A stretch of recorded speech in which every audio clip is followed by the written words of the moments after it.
এখন টাইম হচ্ছে 9:16। এখন আমরা বেরোলাম। এটা হচ্ছে আমাদের ডে 3 এখানে। So guys, welcome back to the channel. আমার চ্যানেলে আরও একটা নতুন ব্লগে তোমাদের সকলকে স্বাগত।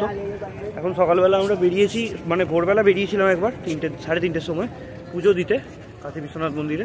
পুজো দিয়ে আমরা হোটেলে ফিরলাম অ্যারাউন্ড 7:30 থেকে। ফেরার পর চান টান করে ফ্রেশ হয়ে দুটো ঘর চেক আউট করে দেওয়া হয়ে গেছে, আর দুটো ঘর রয়েছে যেহেতু আমাদের আজকে রাতে ট্রেন। তো আমরা ওই দুটো ঘরে সমস্ত জিনিসপত্র শিফট করে দিয়ে তারপর আমরা বেরোলাম। কাশী বিশ্বনাথ মন্দিরের পাশে একটা অন্নপূর্ণা মন্দির আছে, মানে ভোগ খেতে যাবো। এখন আমরা ভোগ টোগ খেয়ে বিএইচইউতে যাবো। বিএইচইউটা ঘোরা বাকি আছে। বিএইচইউতে যেটুকু আর কি ঢুকতে দেয়, আমার জানা নেই ব্যাপারটা সম্পর্কে। বিএইচইউটা দেখবো একটুখানি, এমনি এলোমেলো কয়েকটা ঘাটে ঘুরবো, মণিকর্ণিকা টনিকর্ণিকা হ্যান ত্যান ঘুরে টুরে।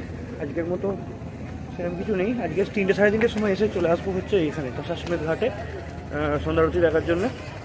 কেন কি সেদিন অনেকটা পিছনে পড়ে গিয়েছিলাম আমরা, আজকে একদম সামনে থেকে দেখার ইচ্ছা আছে। এই হচ্ছে ব্যাপার। আর গ্রুপের সবার সাথে আলাপ পরিচয় করানোও বাকি আছে, সেটাও করিয়ে ফেলবো আজকেই। আজকে টেকনিক্যালি বেনারসে আমাদের লাস্ট ডে। আজকে রাত্রিবেলা ট্রেন আমাদের 10:30টার সময়, কিন্তু দুটো টিকিটের মধ্যে একটা কনফার্ম হয়ে গেছে, মানে আমারটা কনফার্ম হয়ে গেছে। ট্রেন অলরেডি ডিপার্ট করে গেছে সোর্স স্টেশন থেকে। এবারে ব্যাপারটা হচ্ছে গিয়ে আমার টিকিটটা কনফার্ম হয়ে গেছে, আর একটা যে টিকিট মায়েরটা ওটা কনফার্ম হয়নি। বাকি সবার টিকিটই মোটামুটি কনফার্ম রয়েছে। তো আশা করছি কনফার্ম হয়ে যাবে ওটাও, না হলে তখন কী যারা ব্যবস্থা করা যাবে খুনি ওটা। এখন আমরা আছি এইখানে, এটা হচ্ছে রাজাঘাট। বিহারের রাজা, নামটা ভুলে গেছি এক্স্যাক্ট আমি। তো উনি এই ঘাটটা নির্মাণ করেছিলেন। এই ঘাটটা রাজাঘাট, এই ঘাটটার নাম নির্মাণ করেছিলেন ইন দ্য সেন্স উনি আসতেন এখানে মোস্টলি, দ্যাট ইজ ওয়াই এটা এইরকম নামকরণ হয়েছে। এখন যাবো আমরা হচ্ছে দশাশ্বমেধ ঘাটে। ওখানে গিয়ে অন্নপূর্ণা মন্দিরে গিয়ে আমাদের ভোগ খাওয়ার ইচ্ছা আছে। এখন বেনারসের হেরিটেজ ঘাটগুলো দিয়ে একটার পর একটা ঘাট পেরিয়ে দশাশ্বমেধ ঘাটের দিকে এগিয়ে যাচ্ছি। আর এই যে এখন আমার চারিদিকে ভিউ হচ্ছে কিছুটা এইরকম, সমস্ত চারিদিকে বোটিং হচ্ছে, কিন্তু ব্যাপার হচ্ছে এগুলোর কোনো ফিক্সড প্রাইস নেই, যে ঘাটে যে যেমন পারে টাকা চায়, এই হচ্ছে ব্যাপার। আর এখন চারিদিকে ভিউ কিছুটা এইরকম, সকালের দিক, সেই জন্য এখন একটু ফাঁকা। বেলা যত বাড়বে ভিড়ও আস্তে আস্তে বাড়তে থাকবে। আর চলো এগোতে থাকি। এখন বাজে হচ্ছে গিয়ে অ্যারাউন্ড 1টা নয়, 12:40 মতো বাজে। আমরা দেখতে এসেছি বিএইচইউ এর ভেতরে একটা মন্দির আছে, বাবা বিশ্বনাথ মন্দির, ওইটা ঘুরবো। আর ক্যাম্পাসটা একটুখানি ঘুরে সেখান থেকে আমরা ফেরত চলে যাবো। মন্দিরটা শুনলাম এখন বন্ধ আছে, 1:30টার সময় খুলবে। তো মন্দিরটা দেখবো অবশ্যই, তো বড় সড়ো দেখতে বাইরে থেকে। আর এইটা হচ্ছে গিয়ে বিএইচইউ ক্যাম্পাস। এই যে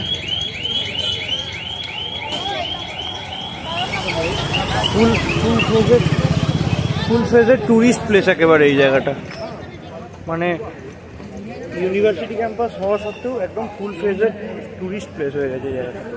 ভালো লাগবে। তো যারা জানো না তাদেরকে একবার বলে দিই, বিএইচইউ হচ্ছে একটা সেন্ট্রাল ইউনিভার্সিটি, আর পুরো সেন্ট্রাল গভর্নমেন্ট এটাকে কন্ট্রোল করে।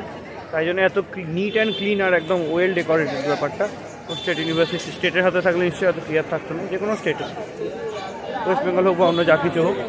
আর মন্দিরটা পিছনে বন্ধ, এই যে মন্দিরের মেন গেটটা তোমরা দেখতে পাচ্ছ, মন্দিরটা বন্ধ। এখন 1টার সময় খুলবে, 1টা থেকে আবার 4টে অবধি খোলা। ওখানে যেটা লেখা সেটা আমি পড়ে তোমাদেরকে জাস্ট বললাম। তো এই হচ্ছে ব্যাপার। আমরা যাচ্ছি, গেটের পাশে একটা ভালো কোল্ড কফি দেখেছিলাম, ওইটা খাবো। আর এইখানে স্ট্যাচুটার সামনে একটা দুটো ছবি টবি তুলে দেন আমরা আবার ভিতরে যাওয়ার চেষ্টা করব।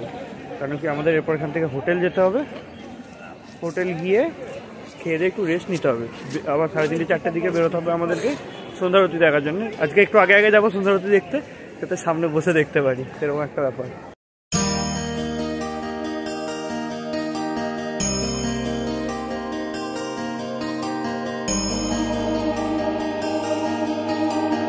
তো এই জায়গাটা ঘোরা মোটামুটি কমপ্লিট আমাদের। বিএইচইউ ক্যাম্পাস ওই ঢোকার সময় যেটুকু দেখেছি না, এর বেশি কিছু দেখে লাভ নেই। আর এবার এখান থেকে বেরিয়ে যাব হোটেলে গিয়ে কিছুক্ষণ রেস্ট করবো, দিয়ে আবার আগে গিয়ে বেরোবো। সন্ধ্যারতি দেখবো, আবার সন্ধ্যাবেলা আবার আশি ঘাটে এসে দিয়ে সন্ধ্যাবেলা 80 ঘাটে আসবো।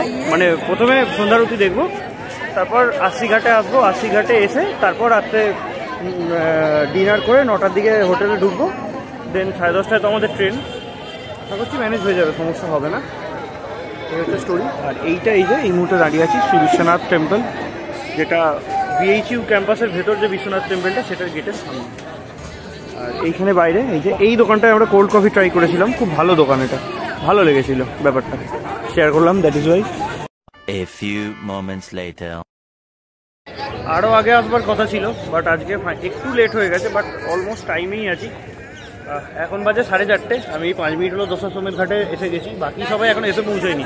বেসিক্যালি আমি ওই ঘাটের পাশে কিছু ওই ছেলেপুলে ছিল, ওদের সাথে খেলতে লেগে গেছিলাম। এবার আমি ভেবেছি সবাই হয়তো অনেক এগিয়ে গেছে, আমি অনেক স্পিডে হেঁটে চলে এসেছি, তো এসে দেখছি কেউই আলটিমেটলি আসেনি এখনও। তো আমি দশাশ্রমে পৌঁছে গেছি।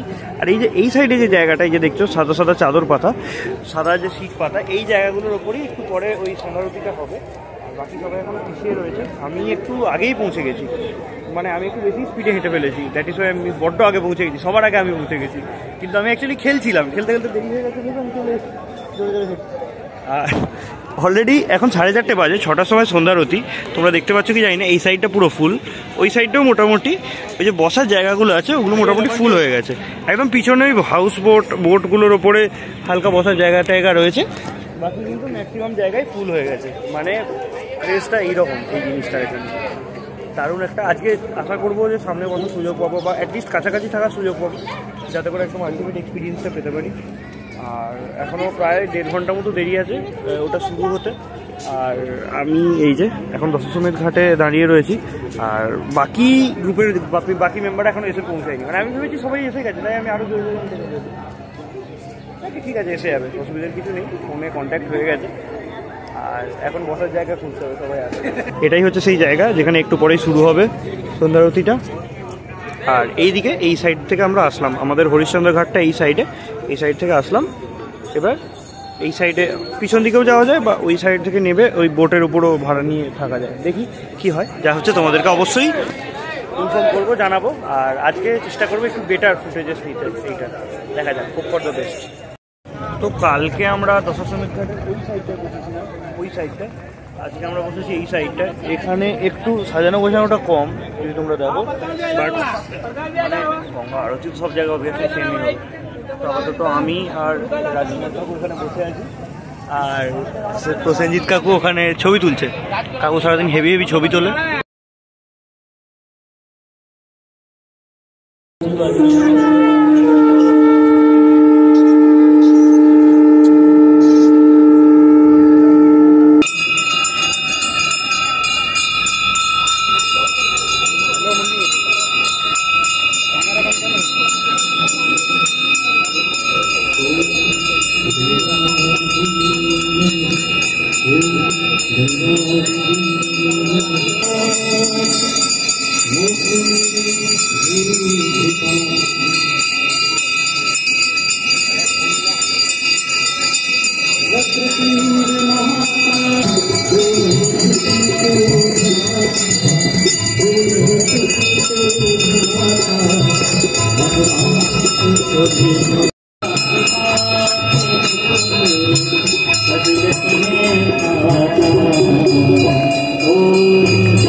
One eternity later.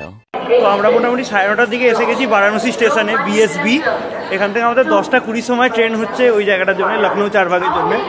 কিন্তু একটা পাঙ্গা হয়ে গেছে, সেটা হচ্ছে যে সেম পিএনআর আন্ডারে দুটো টিকিট ছিল, একটা ওয়েটিং লিস্টে আছে এখনও চার্ট প্রিপেয়ার হওয়ার পরও, আর মানে পার্শিয়ালি কনফার্ম করা চলে, একটা টিকিট কনফার্ম হয়ে গেছে, একটা ওয়েট লিস্টেড আছে।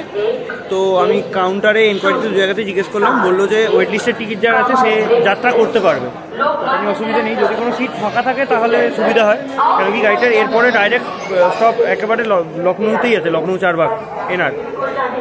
আর ওখান থেকে 10:20 সময় ট্রেন 2.5 ঘন্টার ওপর লেট ছিল, বাট টাইমে এসে গেছে, মানে ডিলেটা মেকআপ করে ফেলেছে কোনোভাবে। তো 10:20 ট্রেন একেবারে এখান থেকে আমরা একেবারে যাবো হচ্ছে লখনৌ। আর ইন্ট্রোডাকশন সেশনটা আরও একটা ব্লগ দিলে হচ্ছে, কালকের ব্লগে শিওরলি ইন্ট্রোডাকশন সেশন হচ্ছে সবার সাথে। ততক্ষণের জন্য এই ব্লগটা শেষ হচ্ছে এখানেই, দেখা হবে পরের ভিডিওতে, বাই।